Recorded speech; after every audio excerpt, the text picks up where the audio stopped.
Бақшада әртүрлі көкөністер өсіпті. Жасыл қияр, ақ көңіл, азылкеш, ешқашан қайғыруды білмейтін барлық көкөністердің кекетіп мұқатқанын ұнататын.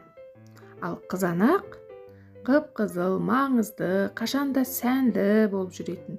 Ол бүгін жаңбыр жауады деп ойлаймын деген сөздерді жиі айтады екен. Шынында да жаңбыр жауған кезде қызанақ көрдіңдер ме деп, менің айтқаным дұрыс келді ғой деп тағы да мақтанады екен.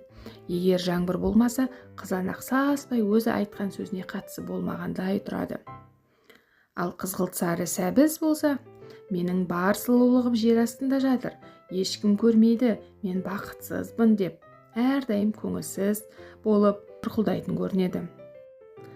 Аққа дауынды қырыққабат, кішіпейіл, сөзшең, ол басында жапырағым екеу-ақ еді, қазір тіпті көбейіп кетті деп бар